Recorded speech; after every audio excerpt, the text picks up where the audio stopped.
بسم الله الرحمن الرحيم. الحمد لله رب العالمين والعاقبة للمتقين والصلاة والسلام على سيد الأنبياء والمرسلين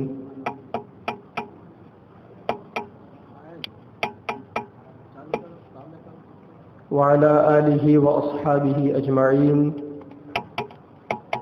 ومن تبعهم بإحسان إلى يوم الدين، أما بعد،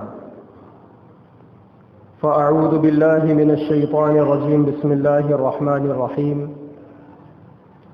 ليس البر أن تولوا وجوهكم قبل المشرق والمغرب ولكن البر من آمن بالله واليوم الآخر والملائكة والكتاب والنبيين وآتى المال على حبه ذوي القربى واليتامى والمساكين وابن السبيل والسائلين وفي الرقاب وأقام الصلاة وآتى الزكاة والموفون بعهدهم إذا عاهدوا والصابرين في البأساء والضراء وحين البأس أولئك الذين صدقوا وأولئك هم المتقون. صدق الله العظيم.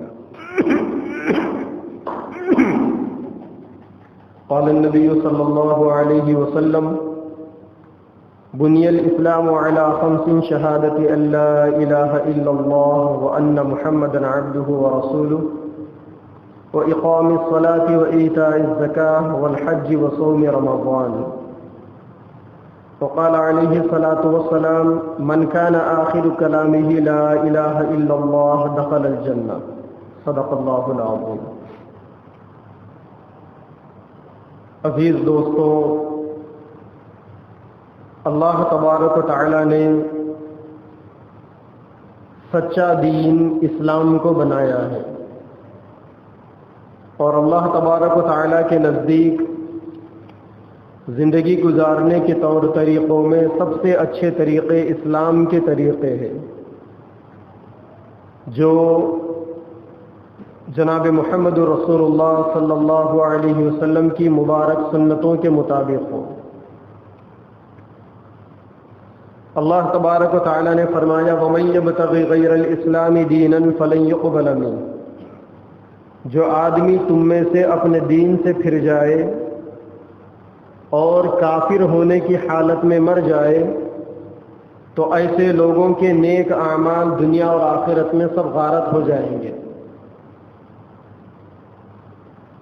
اللہ تبارک و تعالی نے بندوں کو سمجھدار بنایا،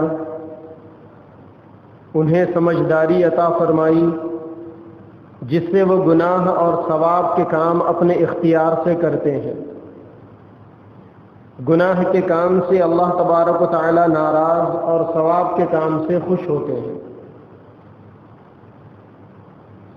انسان زندگی بھر کوئی بھی کام بھلائی کا ہو یا برائی کا کرتا رہے، لیکن انسان کا خاتمہ جس حالت پر ہوتا ہے اسی کے موافق انسان کو جزا اور سزا دی جاتی ہے۔ دین اسلام کے 5 حصے ہیں۔ ایک حصہ عبادات، عقائد کا ہے،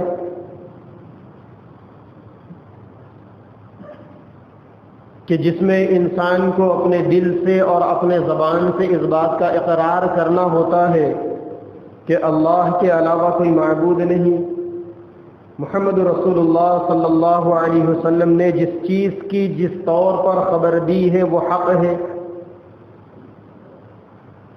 اس کی تفصیلات کو عقائد کہتے ہیں۔ دین اسلام کا دوسرا حصہ عبادات کہلاتا ہے۔ نمازیں پڑھنا، روزے رکھنا، زکوٰۃ دینا، حج کرنا، قربانی کرنا، یہ سارے کے سارے دین اسلام کے دوسرے حصے میں داخل ہے جسے عبادات کہتے ہیں۔ دین اسلام کا تیسرا حصہ ہے معاملات کا، جن میں نکاح کرنا، طلاق دینا، خرید و فروخت کرنا، کسی سے کوئی چیز ادھار لینا، ادھاری پر دینا، زراعت کرنا، کاشتکاری کرنا، کاروبار کرنا، تجارت کرنا، یہ ساری چیزیں معاملات کے اندر داخل ہیں۔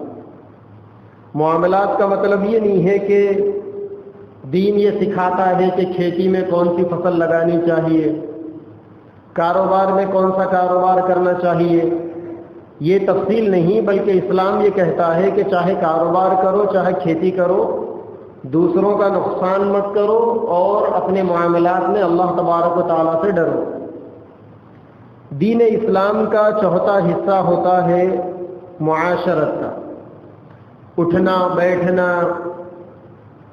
کسی کا مہمان بننا، کسی کو اپنا مہمان بنانا، بیوی بچے رشتہ داروں اپنے اور پرائیوں کے ساتھ میں کیسے ہونا، یہ زندگی گزارنے کے جو طور طریقے ہیں یہ معاشرت کہلاتے ہیں۔ یہ بھی دین اسلام کا بنیادی حصہ ہے۔ اور دین اسلام کا پانچواں حصہ ہے اخلاق اور اصلاح نفس کا، یعنی اپنے باطن کو گناہوں سے پاک کرنا، برے اخلاق سے پاک کرنا اور اپنے اندر اچھے اوصاف کو پیدا کرنا، اپنے اندر سے کنجوسی بخیلی پن کو دور کرنا، سخاوت پیدا کرنا، اپنے اندر سے غصے کو دور کرنا، تحمل پیدا کرنا، اپنے اندر سے ناشکری کو دور کرنا، شکر کو پیدا کرنا، اپنے اندر سے بے صبری کو دور کرنا، صبر کی کیفیت اپنے اندر پیدا کرنا، اللہ تبارک و تعالیٰ کے فیصلوں پر اپنے آپ کو راضی رکھنے کی کوشش کرنا، اللہ تبارک و تعالیٰ کی بتائی ہوئی باتوں پر عمل کر لینا، دل سے اس کو مان لینا، اچھے یا برے حالات ہو سارے حالات کو تسلیم کر لینا، اپنی مرضی کو اللہ تبارک و تعالیٰ کی مرضی کے سامنے فنا کر دینا، یہ ساری چیزیں اخلاق اور اصلاح نفس میں داخل ہیں۔ اپنی تنہائیوں کو پاک کرنا، اپنے خیالات کو پاک کرنا، اپنے دل کو پاک کرنا، دل سے غیر کی محبت کو نکالنا، دل سے دنیا کی محبت کو نکالنا، اپنے اندر سے مال کی محبت کو ختم کر دینا، دنیا کی محبت کو ختم کر دینا، نیکیوں کی کشش اپنے اندر پیدا کرنا، آخرت کی جستجو اور آخرت کی تڑپ اپنے اندر پیدا کرنا، یہ ساری چیزیں اصلاح نفس اور اخلاق میں داخل ہیں۔ اور یہ 5 حصے ملا کر اسلام بنتا ہے: عقائد، عبادات، معاملات، معاشرت، اخلاق، اصلاح نفس، یہ 5 چیزیں۔ ان 5 چیزوں کا جب آپ خلاصہ کریں گے تو ان میں آپ کو نمازیں، عبادتیں صرف 10% ملیں گی، 10% چیزیں صرف عبادت بنے گی، بقیہ 90% دین عقائد میں، معاملات میں، معاشرت میں اور اصلاح نفس اخلاق میں چھپا ہوا ہے۔ 90% دین اس کے اندر چھپا ہوا ہے۔ اب اگر کوئی آدمی صرف نمازیں پڑھ کر، عبادتیں کر کر اپنے آپ کو 100% دیندار سمجھے تو پھر یہ سمجھنے والے کے خیالات کی غلطی تو ہو سکتی ہے، لیکن وہ دین نہیں ہو سکتا، کیونکہ دین بہت وسیع ہے، دین محدود نہیں ہے۔ جن لوگوں نے دین کو نماز روزوں تک ہی سمجھ رکھا ہے وہ غلطی پر ہے۔ دین زندگی کے ہر شعبے کے اندر رہبری کرنے کا نام ہے۔ دین ایک مکمل ضابطۂ حیات کا نام ہے، لائف اسٹائل کا نام ہے۔ زندگی کا کوئی عمل، کوئی طور طریقہ دین سے خالی نہیں ہے۔ ہر چیز میں اسلام کے احکامات لاگو ہوتے ہیں۔ قرآن مجید کے اندر اللہ تبارک و تعالیٰ نے وہ ساری تفصیلات بیان کی ہے، اسی لیے حدیث پاک میں ہے اللہ تبارک و تعالیٰ کل میدان محشر میں جب ہر انسان کا حساب کتاب لیں گے تو ہر انسان کو 1 بائی 1 بلائیں گے، ایک ایک کر کر بلائیں گے، کھڑا کیا جائے گا کٹگھرے میں، بازو میں فرشتہ قرآن لے کر بیٹھے گا۔ اللہ تعالیٰ فرشتے سے پوچھیں گے اس کی زندگی کا ہر عمل نکالو، قرآن کی آیت سے ٹرالی کر کے دیکھو، قرآن کی آیت سے میچ کر کے دیکھو، اگر اس کی زندگی کا عمل قرآن کی آیتوں کے مطابق ہے تو اس کے لیے جنت ہے، اور اگر اس کی زندگی کا کوئی ایک عمل بھی قرآن کی آیتوں سے ہٹ کر ہے تو پھر یہ جہنم میں ہے۔ قرآن میں 6666 آیتیں، ہر آیت کے اندر کوئی نہ کوئی اللہ تبارک و تعالیٰ کا حکم چھپا ہوا ہے۔ یا تو قرآن کی آیتیں سوئی ہوئی قوم کو جگانے کے لیے ہیں، یا قرآن کی آیتوں کے اندر عبادتوں کی تعلیم ہے، عقائد کو درست کرنے کی تعلیم ہے، اعمال کا بیان ہے، اپنے معاملات کو سدھارنے کی باتیں ہیں، اپنی معاشرت کو درست کرنے کی باتیں ہیں، اپنے اخلاق کے رذائل سے اپنے آپ کو پاک کرنے کی باتیں ہیں، یا پچھلی قوموں کا تذکرہ ہے قرآن مجید کے اندر، اور پچھلی قوموں کے واقعات، پچھلی قوموں کے تذکرے، پچھلے نبیوں کے قصوں کے اندر بھی اللہ تعالیٰ نے ہر آیت کے اندر مسلمانوں کے لیے رہبری اور رہنمائی رکھی ہے کہ فاعتبروا یا اولی الابصار، اے بصیرت والو اپنے آنکھوں میں چشمے بصیرت لگاؤ اور قرآن مجید کو پڑھو، اس کے اندر غور و فکر کرو اور اس سے اسباب کو نکال کر اپنی زندگی کو درست کرو۔ اور اللہ تعالیٰ نے قرآن مجید کو ایسا علم کا سمندر بنایا کہ 1,00,000 آدمی اگر ایک ساتھ قرآن مجید لے کر بیٹھ جائے، ہر آدمی کا اپنا اپنا دماغ ہے، اپنی اپنی سوچ ہے، اپنے اپنے حدود ہے، 1,00,000 آدمی ایک ساتھ قرآن کو لے کر بیٹھ جائے اور قرآن کی ایک ہی آیت کو سارے 1,00,000 آدمی پڑھ کر اس میں غور و فکر کرنے لگے کہ اس میں اللہ تبارک و تعالیٰ نے کیا فرمایا ہے، تو کمال یہ ہے کہ 1,00,000 لوگوں کے دماغوں میں ایک ہی آیت کے الگ الگ مطلب آئیں گے، کسی ایک کا مطلب دوسرے سے میچ نہیں ہو سکتا، کیونکہ اللہ تعالیٰ نے قرآن مجید کو ہر انسان کی ہدایت کے لیے، ھدی للمتقین، قرآن تقوی والوں کے لیے ہدایت ہے، یہ پورے انسانوں کے لیے ہدایت کا سامان ہے، ایک ایک انسان مل کر پوری قوم بنتی ہے، پوری امت بنتی ہے، پورے انسان بنتے ہیں، اور یہ قرآن سب کی ہدایت کے لیے ہے، تو اس قرآن میں ہر انسان کو اپنی ہدایت کا سامان ملے گا وہاں پر۔ اس لیے میں علامہ اقبال رحمۃ اللہ علیہ کے والد ان سے کہتے تھے، بیٹا قرآن پڑھو تو اس خیال کے ساتھ پڑھو کہ اللہ تعالیٰ مجھ پر ہی یہ قرآن اتار رہا ہے، حالانکہ یہ قرآن نبی پر اترا تھا، لیکن پڑھنے والے کو اس خیال سے قرآن پڑھنا چاہیے کہ یہ قرآن مجھ پر اتر رہا ہے، اور ہر آدمی اپنے مسائل کا حل قرآن مجید سے تلاش کرے۔ دیکھیں قرآن مجید کے اندر کہ میرے مسائل کا حل کیا ہے قرآن میں، اور ہر انسان کے مسائل الگ الگ ہوتے ہیں، سب کے مسائل ایک جیسے نہیں ہوتے، ہر انسان کی اپنی اپنی پریشانیاں ہیں، آپ کی جو پریشانی ہے، آپ کے جو مسائل ہیں، ان ساری چیزوں کا حل اللہ تعالیٰ نے قرآن مجید میں بیان فرما دیا، اور اس قرآن مجید کے اندر اللہ تعالیٰ نے پوری دین، پورے اسلام کو اتارا۔ اللہ نے کہا الیوم اکملت لکم دینکم، تمہارے لیے تمہارا دین مکمل ہو گیا، ورضیت لکم الاسلام دینا، اور میں تمہارے لیے دین اسلام سے راضی ہو گیا۔ دین اسلام صرف عبادتوں کا نام نہیں ہے، دین اسلام پیدا ہونے سے لے کر موت کے بعد تک کے احکامات کا نام۔ تو اسلام کی اسلام کے 5 حصے ہو گئے، ایک عقائد ہو گئے، دوسرے اعمال ہو گئے، عبادتیں ہو گئی، تیسرے معاملات ہو گئے، چوتھے معاشرت ہو گئے، اور 5ویں اپنے آپ کو برائیوں سے بچانا، اپنے آپ کو نفس کی آلائشوں سے پاک کرنا، جسے ہم اخلاق کہتے ہیں۔ مدینہ منورہ کے اندر جب صحابہ کرام دیوانہ وار اسلام کے اوپر عمل کرتے تھے تو 2 قومیں اور بھی تھیں اس زمانے میں، ایک عیسائی تھے اور ایک یہودی تھے۔ عیسائی حضرت عیسیٰ علیہ السلام کو اور آسمانی کتاب انجیل کو مانتے تھے، اور یہودی حضرت موسیٰ علیہ السلام اور آسمانی کتاب تورات کو مانتے تھے۔ عیسائی بھی نماز پڑھتے تھے، یہودی بھی نماز پڑھتے تھے۔ مسلمان قبلے کی طرف رخ کر کے نماز پڑھتے تھے۔ پہلے مسلمانوں کا قبلہ بیت المقدس تھا، قبلہ اول، اور پھر بعد میں مدینہ منورہ اللہ کے نبی آنے کے بعد 16-17 مہینوں کے بعد قبلے کو تبدیل کرنے کا حکم آیا، اور اللہ کے نبی نماز میں تھے، نماز میں ہی اللہ تعالیٰ نے کہا کہ اب تمہارا قبلہ بدل گیا، اب بیت المقدس سے اپنے قبلے کو کعبۃ اللہ بنا لو۔ اللہ کے نبی اس طرف پلٹ گئے، وہ مسجد آج بھی مدینہ میں موجود ہے جسے مسجد قبلتین کہا جاتا ہے، تب سے وہ مسلمانوں کا قبلہ ہو گیا۔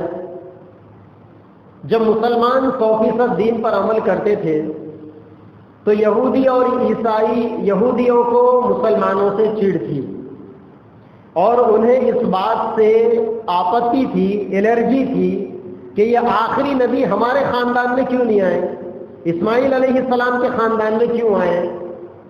تو یہودیوں کو تو یہ دشمنی تھی، اور عیسائی بھی اس بات کو لے کر چنتت تھے، فکر مند تھے کہ یہ نیا دین لے کر یہ آئے ہیں اور ہمارا جو دین تھا یعنی عیسیٰ علیہ السلام کا، اس دین کے سامنے وہ دین پھیکا پڑ گیا۔ یہودی بھی نماز پڑھتے تھے اور ان کی نماز ویسٹ کی طرف رخ کر ہوتی تھی، مغرب کی طرف، اور عیسائی بھی نماز پڑھتے تھے، ان کی نماز کا رخ ایسٹ کی طرف ہوتا تھا، مشرق کی طرف۔ وہ لوگ کہتے تھے کہ بھائی مسلمان بھی نماز پڑھتے ہیں، ہم بھی نماز پڑھتے ہیں، تو پھر مسلمانوں کے لیے ہی جنت کیوں اور ہمارے لیے جنت کیوں نہیں؟ مسلمان ہی کامیاب کیوں اور ہم کامیاب کیوں نہیں؟ ایسا ان کا ایک دعویٰ تھا۔ تو اللہ تبارک و تعالیٰ نے ان کے دعوے کو توڑنے کے لیے قرآن مجید کے دوسرے پارے میں اللہ نے ایک آیت نازل فرمائی، اور بڑی مزیدار آیت ہے، بڑی پیاری آیت ہے۔ اللہ نے فرمایا لیس البر ان تولوا وجوہکم قبل المشرق والمغرب۔ جب وہ لوگ کہنے لگے کہ بھائی ہم بھی تو ہمارا منہ مشرق اور مغرب کی طرف کرتے ہیں نا، ہم بھی نیکی کر رہے ہیں نا، پھر مسلمانوں کو امتیاز کیوں، مسلمانوں کو کمال کیوں؟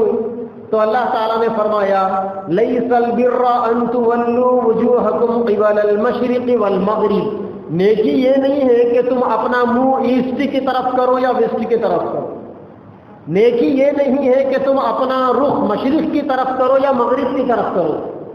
پھر نیکی کیا ہے؟ آگے اللہ تعالیٰ نے اس کی تفصیل کو بیان کیا۔ اللہ نے کہا وَلَكِنَّ الْبِرَّ مَنْ آمَنَ بِاللَّهِ وَالْيَوْمِ الْآخِرِ وَالْمَلَائِكَةِ وَالْكِتَابِ وَالنَّبِيِّينَ، اصل نیکی یہ ہے کہ تم اللہ پر اور آخرت کے دن پر ایمان رکھو۔ وَلَكِنَّ الْبِرَّ مَنْ آمَنَ بِاللَّهِ وَالْيَوْمِ الْآخِرِ، اللہ پر آخرت کے دن پر ایمان رکھو، والملائکۃ، اللہ کے فرشتوں پر تمہارا ایمان ہونا چاہیے، والکتاب، اللہ تعالیٰ کی آسمانی کتاب پر تمہارا ایمان ہونا چاہیے، والنبیین، نبیوں پر تمہارا ایمان ہونا چاہیے۔ اللہ تعالیٰ نے یہاں پر 3-4 چیزیں بنیادی طور پر بیان فرمائی ہیں۔ ایک ہے اللہ پر ایمان اور دوسرے ہے آخرت کے دن پر ایمان،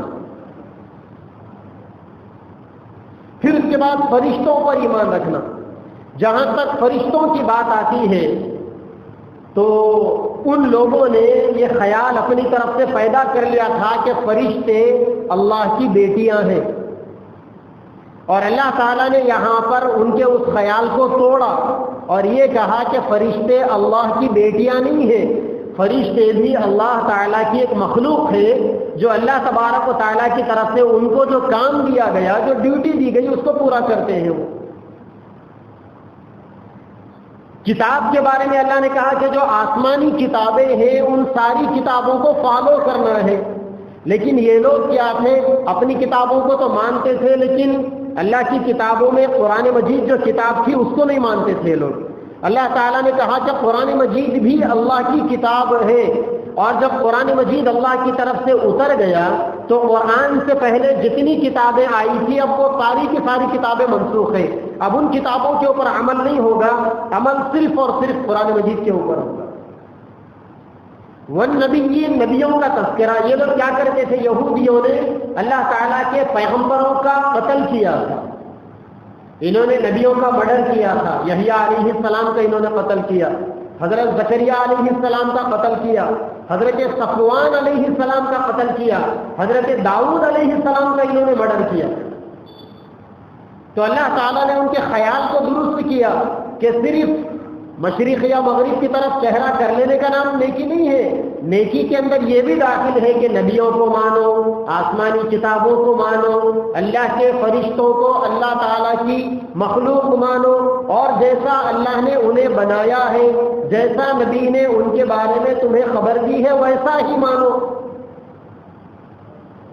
یہاں اللہ تعالیٰ نے عقائد کو بیان کیا، پھر اس کے بعد اللہ تعالیٰ نے اعمال کا ذکر کیا۔ وَآتَى الْمَالَ عَلَى حُبِّهِ ذَوِي الْقُرْبَى وَالْيَتَامَى وَالْمَسَاكِينِ وَابْنَ السَّبِيلِ وَالسَّائِلِينَ وَفِي الرِّقَابِ وَأَقَامَ الصَّلَاةَ وَآتَى الزَّكَاةَ وَالْمُوفُونَ بِعَهْدِهِمْ إِذَا عَاهَدُوا۔ گویا اس ایک آیت میں اللہ تعالیٰ نے نیکی کا نام لے کر 3 چیزوں کو بیان کیا۔ ایک، اللہ پر ایمان رکھنا، آخرت کے دن پر ایمان رکھنا، فرشتوں پر ایمان رکھنا، کتابوں پر ایمان رکھنا، نبیوں پر ایمان رکھنا۔ یہ 5 چیزیں ملا کر عقائد ہو گئی۔ پھر اس کے بعد وَآتَى الْمَالَ عَلَى حُبِّهِ ذَوِي الْقُرْبَى، اپنے رشتہ داروں کو اپنے مال سے مدد کرنا، وَالْيَتَامَى، یتیموں کی مدد کرنا، وَالْمَسَاكِينَ، غریبوں کی مدد کرنا، وَابْنَ السَّبِيلِ، مسافروں کی مدد کرنا، وَفِي الرِّقَابِ، اگر کوئی گرفتار ہو جائے، ارسٹ ہو جائے، جیل میں چلا جائے تو اس کو جیل سے رہا کرانے کی، اس کو بل دلانے کی اور اس کے مقدمات میں پیروی کرنے کے لیے اپنے پیسوں کو خرچ کرنا، اور اگر غلاموں کا زمانہ ہو تو غلاموں کو خرید کر آزاد کرنا۔ یہ ساری چیزیں جو 5-6 چیزیں اب یہ بیان کی گئی، اس کا تعلق اخلاق سے ہے۔ اب پھر اعمال کے بارے میں اللہ نے فرمایا وَأَقَامَ الصَّلَاةَ وَآتَى الزَّكَاةَ، نماز قائم کرنا، زکوٰۃ دینا۔ نماز بدن سے کی جانے والی عبادتوں میں سب سے بڑی عبادت ہے، اور زکوٰۃ مال سے کی جانے والی عبادتوں میں سب سے بڑی عبادت ہے۔ جب اللہ نے عبادتوں میں نماز جو بدنی عبادت ہے، زکوٰۃ جو مال کی عبادت ہے، ان دونوں کو بیان کر دیا تو ساری عبادتیں اس کے سائے تلے بیچ میں آ گئی۔ وَالْمُوفُونَ بِعَهْدِهِمْ إِذَا عَاهَدُوا، اگر کسی سے آپ نے وعدہ کیا تو وعدے کو پورا کرنا، یہ بھی نیکی میں داخل ہے، یہ بھی اسلام میں داخل ہے۔ وَالصَّابِرِينَ فِي الْبَأْسَاءِ وَالضَّرَّاءِ وَحِينَ الْبَأْسِ، سختیوں میں، پریشانیوں میں، مصیبتوں میں صبر کرنا۔ وحین البأس، اگر کبھی دشمنوں سے جنگ کرنے کا موقع آ گیا تو جنگوں کے اندر بھی مشقتیں ہوتی ہیں، جلدی صبر کرنا۔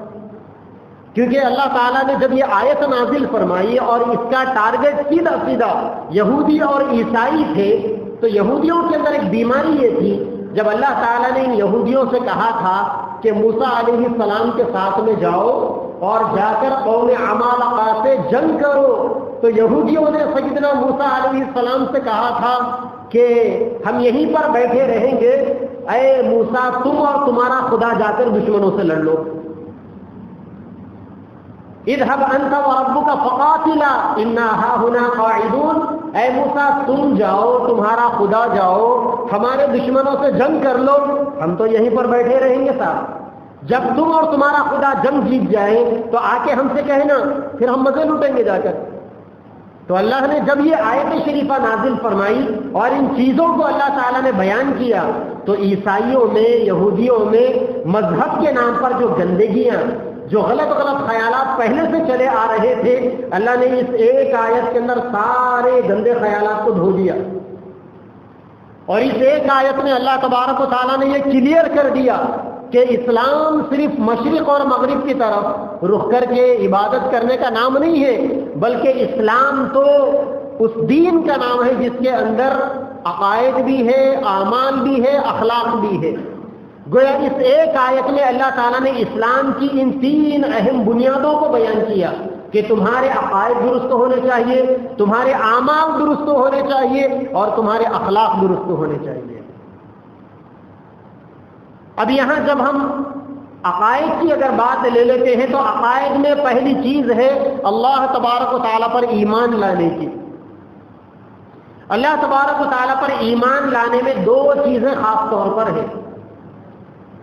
ہم کلمہ پڑھتے ہیں لا الہ الا اللہ، اس کا ایک ترجمہ تو یہ ہے کہ اللہ کے علاوہ کوئی معبود نہیں، اللہ کے علاوہ کوئی گاڈ نہیں، اللہ کے علاوہ کوئی بھگوان نہیں، اللہ کے علاوہ کوئی خدا نہیں، لا الہ الا اللہ۔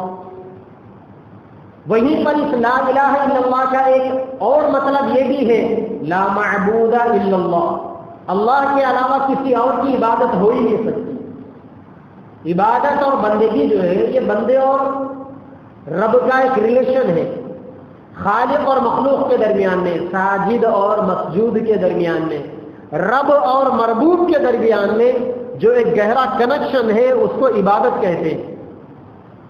اور اللہ تعالیٰ نے دنیا میں جتنے انسانوں کو پیدا کیا ہے، ہر انسان کے اندر اللہ تبارک و تعالیٰ نے اپنے پیدا کرنے والے کی محبت بنیادی طور پر رکھ دی۔ اب فرق صرف اتنا ہے کہ جن لوگوں کے خیالات کا رخ صحیح ہے وہ ڈائریکٹ اللہ کی عبادت کرتے ہیں، اور جن لوگوں کے خیالات کا رخ بدل گیا، کوئی آگ کی عبادت کرتے ہیں اور آگ کے اندر اللہ کا تصور کرتے ہیں، کوئی پتھر کی عبادت کرتے ہیں اور پتھر میں اللہ کا تصور کرتے ہیں۔ اسی لیے ان کے نزدیک اوتار کا ایک عقیدہ بھی ہے، یعنی اللہ تعالیٰ ان چیزوں میں آتے ہیں تبھی تو اس کی وہ عبادت کرتے ہیں۔ آوا گون کے عقیدے ہیں، مگر ہے دل میں کہیں نہ کہیں رب کی محبت بیٹھی ہوئی ہے، چونکہ خیالات کا رخ بدلا ہوا ہے۔ کوئی عیسیٰ علیہ السلام کو خدا سمجھ بیٹھا، عیسائیوں کا کیا عقیدہ ہے؟ حلول کا عقیدہ ہے۔ عیسائیوں کا یہ عقیدہ ہے کہ اللہ تعالیٰ کی روح عیسیٰ علیہ السلام میں آ گئی، اسی لیے ہم عیسیٰ علیہ السلام کی عبادت کرتے ہیں۔ یعنی اگر اللہ کی روح عیسیٰ علیہ السلام میں نہیں آتی ان کے عقیدے کے مطابق تو وہ عیسیٰ علیہ السلام کی عبادت نہیں کرتے تھے۔ وہ اللہ کی روح آئی ہے تبھی تو عبادت کر رہے ہیں، تو اس کا مطلب یہ ہوا کہ وہ اللہ کی نہیں، وہ عیسیٰ علیہ السلام کی نہیں بلکہ اللہ کی عبادت کر رہے ہیں۔ لیکن چونکہ گمراہ ہو گئے، آپ سورہ فاتحہ میں پڑھتے ہو غیر المغضوب علیہم ولا الضالین، اے اللہ ہمیں یہودیوں کے راستے پر بھی مت چلا، ولا الضالین عیسائیوں کے راستے پر بھی ہمیں مت چلا، کیونکہ عیسائی گمراہ ہو گئے، ان کے خیالات بدل گئے۔ اللہ کی روح کسی انسان میں آتی نہیں، لیکن انہوں نے عیسیٰ علیہ السلام میں اللہ کی روح کو مان لیا اور عیسیٰ علیہ السلام کو خدا بنا کر بیٹھے۔ اور کبھی انہوں نے کیا کہا؟ وقالت اليهود عزير ابن الله وقالت النصارى المسيح ابن الله، یہودیوں نے کہا کہ حضرت عزیر علیہ السلام اللہ کے بیٹے تھے، اور عیسائیوں نے کہا کہ حضرت عیسیٰ علیہ السلام اللہ کے بیٹے تھے۔ اور اسلام کیا کہتا ہے؟ لم یلد ولم یولد، نہ اللہ کسی کا بیٹا ہے نہ اللہ کا کوئی بیٹا ہے۔ ان لوگوں نے یہ خیالات بنا لیے تھے کہ جتنے فرشتے ہیں یہ اللہ کی بیٹیاں ہیں، اور اسلام نے کیا کہا؟ یہ سارے کے سارے فرشتے اللہ تبارک و تعالیٰ کی ایک مخلوق ہے، جیسا انسان ایک مخلوق ہے، اللہ نے انسانوں کو اپنی عبادت کے لیے پیدا کیا، ویسے ہی فرشتے بھی اللہ کی ایک مخلوق ہے، اللہ نے ان سے کام لینے کے لیے ان کو پیدا کیا۔ وہ جب اللہ کی مخلوق ہے تو اللہ کی بیٹیاں کیسے ہو سکتے ہیں؟ تو عیسائیوں کا رخ بدل گیا تھا، ان کے خیالات بدل گئے تھے تو وہ گمراہ ہو گئے۔ اور آپ ہر سورہ فاتحہ میں، ہر نماز میں، ہر رکعت میں آپ سورہ فاتحہ پڑھ کر اللہ سے دعا کرتے ہو کہ اللہ ہمیں عیسائیوں کے طریقے پر مت چلائیے، کیونکہ وہ گمراہ ہو گئے، ان کا علم نہ تمام تھا نہ مکمل تھا، خیالات بدل گئے تھے، پٹری بدل گئی ان کی۔ اور دوسری قوم کون؟ یہودی قوم، مغضوبی علیہم، اللہ نے ان کے اوپر لعنت بھیجی۔ کیوں لعنت بھیجی؟ جگہ جگہ پر انہوں نے اللہ تبارک و تعالیٰ کے حکم کو توڑا۔ انہوں نے ایک جگہ پر کیا کہا؟ نحن ابناء اللہ واحباؤہ، یہودیوں نے کہا کہ ہم اللہ کے بیٹے ہیں، بھائی ہم اللہ کے بیٹے ہیں، اپنے آپ کو انہوں نے اللہ کا بیٹا سمجھ لیا، اور کہنے لگے واحباؤہ، ہم اللہ تعالیٰ کے لاڈلے ہیں، اللہ کے چہیتے ہیں، اللہ کے جگری ہیں۔ اچھا، یہودیوں کو یہ باتیں کہنے کی ضرورت کیوں آئی تھی؟ وہ ضرورت اس وجہ سے آئی تھی کہ اللہ تبارک و تعالیٰ نے انزلنا علیہم من والسلوی، اللہ تعالیٰ نے یہودیوں کو جنت کا دسترخوان بھیجا تھا، اور کیا مزیدار زندگی ہوتی تھی یہودیوں کی کہ ان کے بچے جیسا جیسا بڑے ہوتے ان کو ٹیلر کے پاس، درزی کے پاس جا کر کپڑے سلانے کی ضرورت نہیں پڑتی، بچے جیسا جیسا بڑے ہو گئے خود بخود ان کے کپڑے بڑے ہو جاتے تھے۔ اور جنت سے دسترخوان آتا تھا من اور سلوا نام کا۔ علماء نے لکھا ہے من اور سلوا کے بارے میں جنت کا تتر اور بٹیر آتا تھا. آج بھی تتر اور بٹیر بڑا لذیذ گوشت ہوتا ہے ان پرندوں کا. اللہ تعالیٰ فرائی کیے ہوئے یہ پرندے جنت سے بھیجتے تھے ان کے لیے. اور اللہ تعالیٰ ان کو مشروم کی ڈش بھیجتے تھے. مشروم جو آپ کے پرائم منسٹر کھاتے ہیں، 60,000 روپے کلو والی ڈش ہے. اس لیے 72 سال کے بوڑھے کے چمڑے کے اوپر آپ کو ایسا روغنیت، ایسا تیل ملے گا 34 سال کے نوجوان کے چہرے پہ نہیں ملے گا. وہ مشروم کی ڈش جو آج دنیا کی سب سے قیمتی ڈش ہے، جنت سے آتی تھی ان کے پاس. اور ہر دن جب جب بھی بھوک لگتی آسمان سے اتر جاتا. اللہ تعالیٰ نے بڑے بڑے بادشاہوں کو ان کے خاندان میں پیدا کیا تھا. بادشاہ کے خاندان کے، رائل فیملی کے لوگ تھے وہ لوگ. دنیا کی ایک پیسے کی مشقت اور تکلیف انہیں نہیں ہوتی تھی. بڑے بڑے نبیوں کو اللہ تعالیٰ نے ان کے خاندان میں بھیجا تھا. اگر آج کوئی بڑے اللہ والے اگر کوئی ہو تو لوگ ان کے ساتھ ساتھ ان کے خاندان کو بھی کتنا مانتے ہیں، کتنا ریسپیکٹ کرتے ہیں. تو اللہ تعالیٰ نے مذہبی اعتبار سے، ریلیجس کے اعتبار سے اللہ تبارک و تعالیٰ نے بڑے بڑے پیغمبروں کو ان کے خاندان میں بھیجا. بادشاہوں کو اللہ نے ان کے خاندان میں بھیجا. دنیاوی اعتبار سے، دینی اعتبار سے اللہ نے ان کو اعزاز دیا. وہ موسیٰ علیہ السلام کے ساتھ ایک سفر میں گئے، سامنے سمندر آ گیا. انہوں نے موسیٰ علیہ السلام سے شکایت کی، اے موسیٰ یہ کیا مصیبت ہے؟ پیچھے فرعون کا لشکر، سامنے سمندر، ہمیں بچا، اپنے رب سے دعا کر. اللہ تبارک و تعالیٰ نے موسیٰ علیہ السلام سے کہا کہ موسیٰ آپ کے ہاتھ میں جو لکڑی ہے نا، سمندر کے اوپر ایسا مارو، بحر قلزم کے اوپر. جیسے ہی موسیٰ علیہ السلام نے لکڑی ماری تو یہودیوں کے 12 خاندان تھے، ہر خاندان کے لیے اللہ نے سمندر میں سے ایک ایک رستہ بنا دیا. آسانی سے وہ اپنا راستہ پار کر لیے. ایک میدان میں چلے گئے، پینے کے لیے پانی نہیں تھا. یہودیوں نے موسیٰ علیہ السلام سے کہا کہ اے موسیٰ پینے کے لیے پانی نہیں ہے، اپنے خدا سے دعا کر. موسیٰ علیہ السلام نے اللہ سے دعا کی. اللہ تعالیٰ نے کہا اضرب بعصاک الحجر فانفجرت منه 12 عینا. موسیٰ علیہ السلام نے پتھر کے اوپر لاٹھی ماری، مارتے ہی 12 خاندانوں کے لیے اس پتھر سے 12 پانی کے چشمے نکل گئے. اتنا عزت ملی تھی ان کو اللہ تبارک و تعالیٰ کی جانب سے. مگر بدلے میں انہوں نے کیا کیا؟ جب اللہ تبارک و تعالیٰ نے ان سے کہا کہ دشمن سے جنگ کرو، انہوں نے موسیٰ علیہ السلام سے کہا کہ تو تیرا خدا جا کر جنگ کرو، ہم نے کر دیا. جب اللہ تعالیٰ نے ان سے کہا کہ موسیٰ علیہ السلام کے دین پر عمل کرو، انہوں نے کیا کیا؟ موسیٰ علیہ السلام کوہ طور پر گئے تھے، موسیٰ علیہ السلام کے غیر موجودگی میں انہوں نے گائے کی پرستش کرنا شروع کر دی. ایک بچڑے کو انہوں نے اپنا خدا مان لیا، اس کی پوجا کرنا، اس کی عبادت کرنا انہوں نے شروع کر دیا. موسیٰ علیہ السلام وقت کے پیغمبر تھے. اللہ نے کہا کہ میرے نبی کا رسپیکٹ کرو، عزت کرو. انہوں نے موسیٰ علیہ السلام کی بے عزتی کرنا شروع کی. موسیٰ علیہ السلام پر الزام لگانا شروع کیا انہوں نے. چونکہ نبی جو بھی پیغمبر ہوتے ہیں وہ باحیا ہوتے ہیں. وہ قوم اتنی بے غیرت تھی، عورتیں اور مرد ایک دوسرے کے سامنے کھلے میدان میں ننگے ہو کے پانی نہاتے تھے. لیکن یہ پیغمبر تھے. اللہ کے نبی نے فرمایا کہ ایمان اور حیا 2 ملی ہوئی چیزیں ہیں. پیغمبروں میں سب سے زیادہ ایمان ہوتا ہے، حیا بھی ان کے اندر ہوگی. اور جس آدمی کے اندر حیا ہوگی وہ آدمی میدان میں کھڑے ہو کر ننگا ہو کر تھوڑی پانی نہائے گا، وہ تو اندر جا کر نہائے گا نا. تو موسیٰ علیہ السلام باتھ روم میں جا کر پانی نہاتے تھے. اب انہوں نے موسیٰ علیہ السلام کو ٹارچر کرنا شروع کر دیا اور یہ مشہور کر دیا کہ موسیٰ کو کوڑ کی بیماری ہے، موسیٰ کے جسم پہ پھوڑے پھنسیاں ہیں، اس لیے چھپ کے وہ پانی نہاتا ہے. اللہ تبارک و تعالیٰ نے سمجھایا اس قوم کو کہ یہ میرے پیغمبر ہیں، ان کی عزت کرو ورنہ تم عذاب میں گرفتار ہوں گے. ان کمبختوں نے وقت کے پیغمبر کی توہین کی انہوں نے. چنانچہ اللہ تعالیٰ نے لوگوں کو بتانے کے لیے کیا کیا؟ موسیٰ علیہ السلام باتھ روم میں گئے پانی نہانے کے لیے، اپنے کپڑے اتار کے پتھر پہ رکھے، پانی نہانا شروع کیا. اللہ نے پتھر کو پیر دے دیے، پتھر موسیٰ علیہ السلام کے کپڑے لے کے بھاگنا شروع، پتھر بھاگنے لگا. معجزہ موسیٰ علیہ السلام کا. اب موسیٰ علیہ السلام پتھر کے پیچھے لکڑی لے کے بھاگ رہے، صوبی حجر صوبی حجر، اے میرے پتھر میرے کپڑے دے دے، میرے کپڑے دے دے. اب جب موسیٰ علیہ السلام بھاگنے لگے، لوگوں نے موسیٰ علیہ السلام کو دیکھ لیا بغیر کپڑوں کے.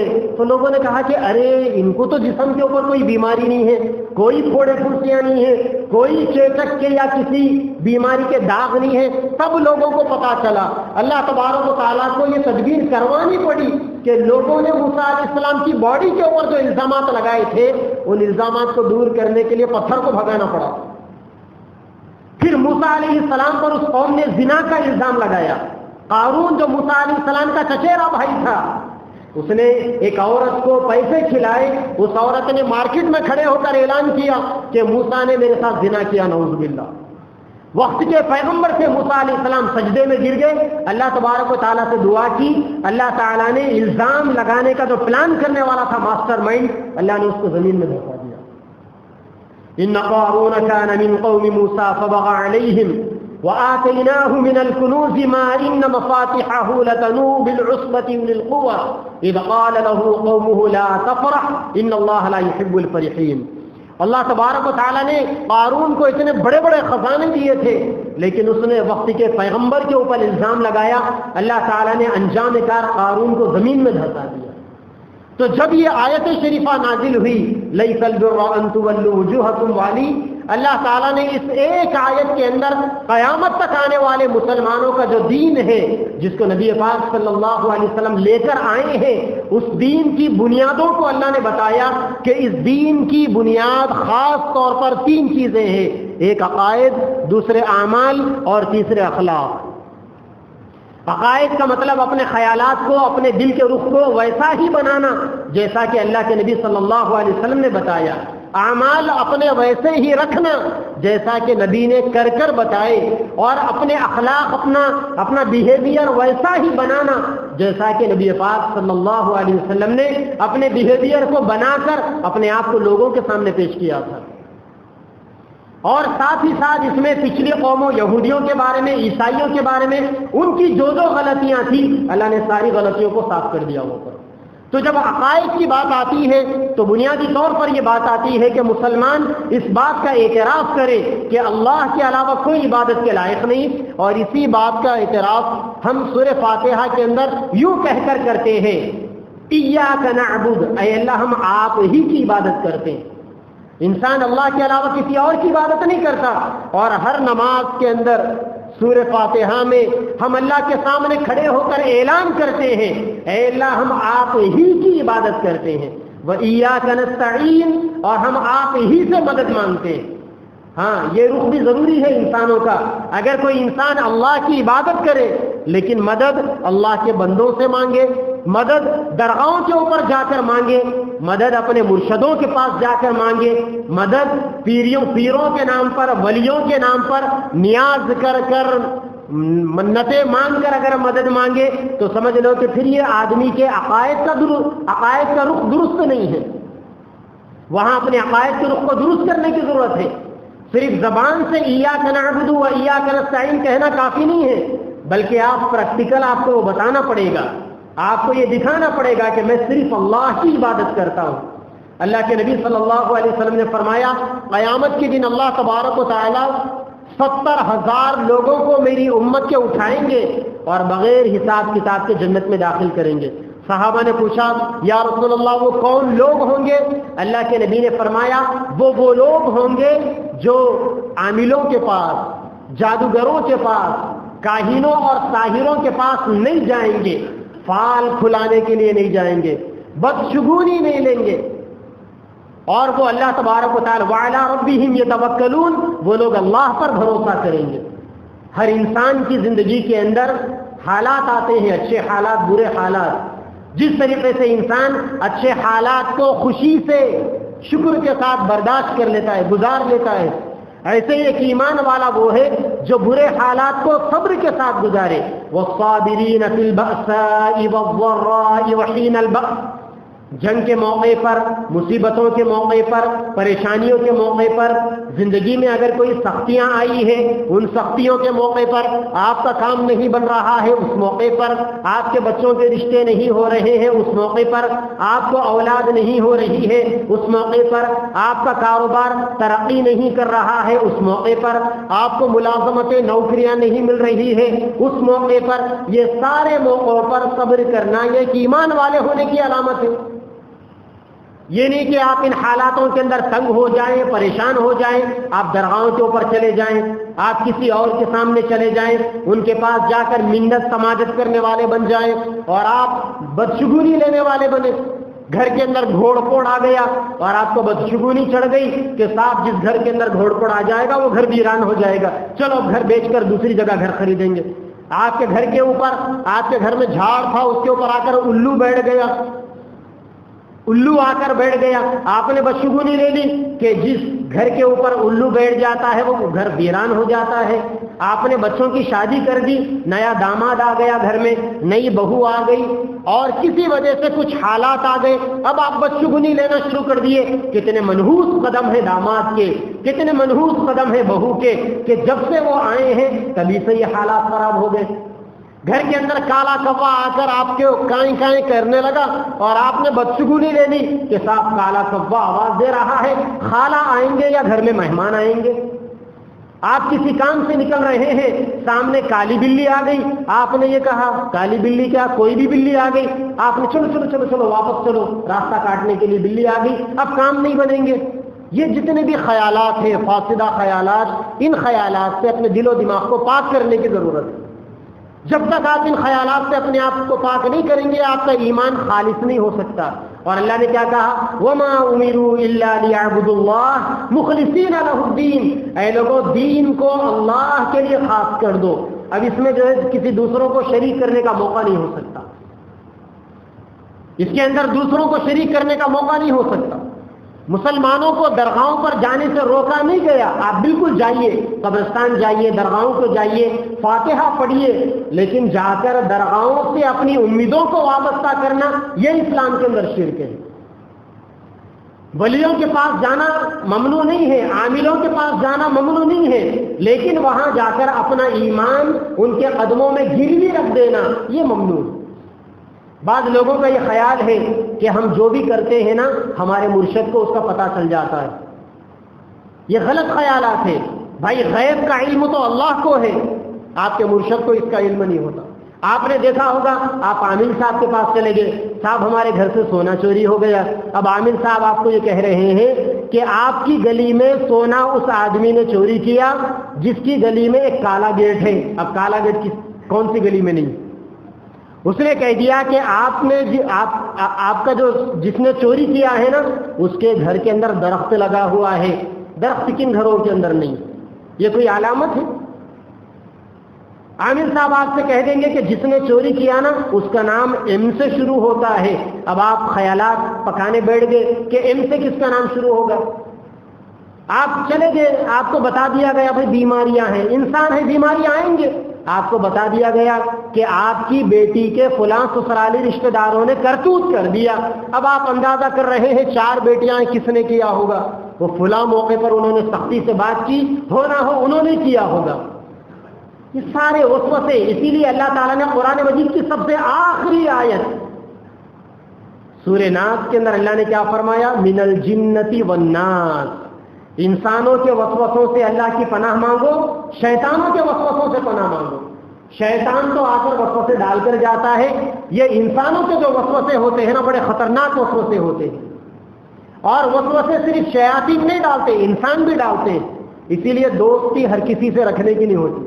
میں اپنی بات بتا رہا ہوں، بڑا مزیدار واقعہ ہے، کل کا واقعہ ہے۔ ایک دوست سے میں نے شہد خریدا اور انہوں نے کہا کہ میں نے خود کھڑے ہو کر نکالا۔ اب ہم شہد لائے، استعمال کر رہے ہیں، فائدہ بھی دیکھ رہے ہیں۔ ایک اور ایک صاحب کو بیچنے کی ضرورت پڑی، کل میں نے ان کو دیا۔ اب وہ صاحب جن کو میں نے دیا فون لگا کر کہنے لگے کہ آپ کا شہد یہ اصلی شہد نہیں ہے، پورا گڑ کا پانی ہے۔ اب میں آپ کو کیا بتاؤں کہ جو آدمی مجھ سے یہ کہہ رہا ہے کہ میں نے خود کھڑے ہو کر اتارا، اس کی بات کا تو اب مجھے یقین نہیں ہوتا، لیکن جس نے مجھے وسوسے میں ڈالا کہ یہ گڑ کا پانی ہے، اس کی بات کا مجھے 100% یقین ہو چلا ہے۔ یہ تو دنیا کی باتیں ہیں، چھوٹی چیزوں کی باتیں ہیں۔ جہاں تک عقائد کی، دین کی جو باتیں ہیں نا، اللہ تعالیٰ نے خود فرما دیا قل اعوذ برب الناس، میں پناہ مانگتا ہوں لوگوں کے رب سے۔ وہ ساری چیزیں بیان کرتے کرتے آخر میں اللہ نے کہا من الجنۃ والناس، ایسے جنات سے بھی پناہ مانگو جو تمہارے دلوں میں وسوسے ڈالتے ہیں، شکوک اور شبہات کو پیدا کرتے ہیں، اور انسانوں سے بھی پناہ مانگو جو انسان تمہارے دماغوں میں وسوسے ڈالیں گے اور خامخواہ کے تمہارے دین کو، تمہارے ایمان کو اور تمہارے عقیدے کو بگاڑیں گے۔ اسی لیے میرے بھائیوں، دنیا کے اندر یہ بنیادی طور پر ضروری ہے کہ ہم مسلمان یقیناً ہم عمل کریں گے، نماز پڑھیں گے، روزہ رکھیں گے، زکوٰۃ دیں گے، حج کریں گے، سب کریں گے، لیکن اس سے پہلے ہمارے لیے ہمارا عقیدہ ہے، ہمارا ایمان ہے۔ ایک بات کو اگر انسان کے اعمال میں کمی ہوگی اللہ معاف کریں گے، لیکن عقیدے کے اندر کمی ہوگی اللہ معاف نہیں کریں گے۔ اللہ کے نبی نے کیا فرمایا؟ من کان آخر کلامہ لا الہ الا اللہ، کہ جس آدمی کے آخری بول لا الہ الا اللہ ہوں گے اللہ اسے جنت میں داخل کریں گے۔ اللہ کے نبی نے یہ نہیں فرمایا جو آدمی آخری کام زکوٰۃ کر کر مرے گا، نماز پڑھ کر مرے گا، تہجد پڑھ کر مرے گا، توبہ استغفار کر کر مرے گا، نبی نے یہ نہیں کہا، نبی نے ایمان کہا۔ تو یہیں سے یہ سمجھ میں آیا کہ اللہ کے نزدیک اصل بنیادی چیز ایمان ہے، عقیدہ ہے۔ آج زمانہ جیسا جیسا پیارے نبی کے زمانے سے دور بھاگ رہا ہے، ہم جیسا جیسا قیامت کے قریب جا رہے ہیں، روئے زمین پر فتنے اتنے عام ہو گئے، سوشل میڈیا تو ایمان کو لوٹنے والے فتنوں سے بھرا پڑا ہوا ہے۔ اسی لیے اب ہماری یہ ذمہ داری ہے کہ اللہ نے جو ایمان ہمیں پیدائشی طور پر فری میں دے دیا تھا، ہم غلط لوگوں کی صحبتوں میں جا کر، غلط لوگوں کی باتوں میں جا کر، غلط لوگوں کے خیالات میں جا کر، غلط قسم کے لوگوں کو فالو کر کر ہم اپنے ایمان کو تباہ نہیں کریں گے، ہم اپنے ایمان کو بچائیں گے، ہم اپنے ایمان کو بچائیں گے۔ اور دین سیکھنے کے بارے میں ہر انسان کو روزانہ 2 رکعت نفل نماز پڑھ کر دعا کرنی چاہیے، اے اللہ مجھے علم نافع عطا فرمائیے، مجھے صحیح علم دیجیے۔ ہمارے نبی بھی دعا کرتے تھے اللہم انی اسألک علما نافعا، اے اللہ میں آپ سے نفع دینے والا علم مانگتا ہوں، کیونکہ اگر انسان کو نفع دینے والا علم نہ ملے تو انسان اپنے علم کے نتیجے میں گمراہ ہو جاتا ہے۔ ابھی 3 دن پہلے کی بات ہے، ادھر جینور، اٹنور، آصف آباد، کاغذ نگر کا ہمارا سفر تھا، وہاں ایک فتنہ آج کل بڑا سرگرم ہے گوہر شاہی فتنے کے نام سے۔ یہ فتنے کا جو فاؤنڈر اور بانی تھا وہ پاکستان کا تھا، 2003 کے اندر مر گیا وہ، اس کے مر کر آج 18 سال ہو گئے، لیکن وہ فتنہ ابھی کم نہیں ہوا۔ اس کا ایک چمچہ لندن کے اندر بیٹھا ہوا ہے، وہاں سے وہ روزانہ رات میں 3:30 بجے یوٹیوب چینل کے اوپر اپنا چینل چلاتا ہے، اور جو منمانی باتیں آ گئے، جو مرضی کی باتیں آ گئے وہ کہتا رہتا ہے۔ ابھی اس کا ایک ویڈیو آیا، اس کے اندر اس نے گوہر شاہی کو خدا کا بھی خدا کہہ دیا۔ اس علاقے کے کچھ نوجوان متاثر ہیں، ہم گئے ان کے پاس جا کر سمجھائے، نوجوان سمجھنے کا نام ہی نہیں لیتے۔ ایسا کیسا علم ہے بھائی آپ کا، ایسی کیسی سوچ ہے آپ کی، کھلی ہوئی باتوں کو آپ نہیں سمجھ رہے۔ وہ نبی کی توہین کر رہا، اللہ کی شان میں گستاخی کر رہا، امت کو علماء سے کاٹنے کی باتیں کر رہا۔ ہم نے آصف آباد کے اندر ظہر کے بعد 2 بجے ہم نے پروگرام کیا، پروگرام کر کر ہم کاغذ نگر گئے، میرے فون کے اوپر پرائم منسٹر آفس سے فون آیا، ایک ساتھ 3 لوگوں نے مجھے گھیرا، ایک بمبئی کی ایمبیسی سے، دوسرا کرناٹک کے چیف منسٹر یدیورپا کی آفس سے، اور تیسرا وہ کہہ رہا تھا پی ایم او آفس سے میں فون کر رہا ہوں، اور وہ IFS سے آفیسر ہے وہ، اور وہ میرے اوپر ڈھاک ڈالنے لگا کہ ان لوگوں کو دین کی تبلیغ کرنے سے آپ کیوں روکتے، اسلام کی تبلیغ کرنے سے کیوں روکتے۔ میں نے کہا کہ وہ کون سے اسلام کی تبلیغ کرتے ہیں۔ میں نے ان سے پوچھا کہ ہندوستان میں اسلام کب آیا تھا؟ ہندوستان میں اسلام تو 1400 سال پہلے آیا تھا، اور آج یہ کس اسلام کی دعوت دے رہے ہیں؟ میں نے اس سے کہا کہ تو پرائم منسٹر آفس سے بات کر رہا ہوگا، تو میرے اوپر ڈھاک نہیں ڈال سکتا۔ میری بات کو سن کر 35 منٹ تک بات ہوئی، 17 منٹ تک وہ پی ایم او آفس والا تو لیفٹ ہو گیا، اس نے اپنی کال کٹ کر دی۔ لیکن سوچنے والی یہاں پر بات یہ ہے، یہ دھمکیاں ملتی رہے گی۔ اس نے مجھ سے کہا تمہارا کال ریکارڈ کر رہا ہوں اور میں تم کو اٹھا دوں گا، یہ کروں گا وہ کروں گا۔ میں نے کہا کہ میں بھی تیرا کال ریکارڈ کر رہا ہوں اور میں بھی تیرے بارے میں پروف کروں گا کہ پاکستان کا ریاض احمد گوہر شاہی جس نے اپنے مہدی ہونے کا دعویٰ کیا تھا اور اس کا چمچہ آج لندن میں بیٹھا ہوا ہے، وہ بھی پاکستانی ہے۔ تو پرائم منسٹر کی آفس میں بیٹھ کر پاکستانیوں کے پرچار کرنے کی دیش کے اندر اجازت دے رہا ہے، میں تیرا کریا کرم کروں گا۔ جیسا ہی میں نے یہ جملہ کہا فوری وہ فون کاٹ کر لیفٹ ہو گیا۔ مسئلہ یہ نہیں ہے کہ یہ کون ہے، ایسے لوگ تو آتے جاتے رہتے ہیں، پرانی باتیں ہیں۔ اصل مسئلہ یہ ہے کہ ہمارے بھولے بھالے نوجوان سوشل میڈیا کے مادھیم سے اور اس کے راستے سے کیسا دوسرے لوگوں کے عقائد کو مان لیتے ہیں۔ کیا ان بیچاروں کو فکر نہیں کہ میرا ایمان خطرے میں جا رہا ہے، میرا یقین خطرے میں جا رہا ہے؟ اور یہ وہ ایمان ہے جس کے بارے میں اللہ نے فرمایا اگر تم کافر بن کر مر گئے کل قیامت میں تم زمین بھر بھر کر بھی اگر سونا اللہ کے سامنے دے دو اور اللہ سے یہ کہہ دو کہ اے اللہ بدلے میں مجھے ایمان دے دے، وہ ایمان لوٹ کر واپس آنے والا نہیں ہے۔ اسی لیے میرے بھائیوں سمجھداری سے کام لو اور بازو والوں کی بھی فکر کرو۔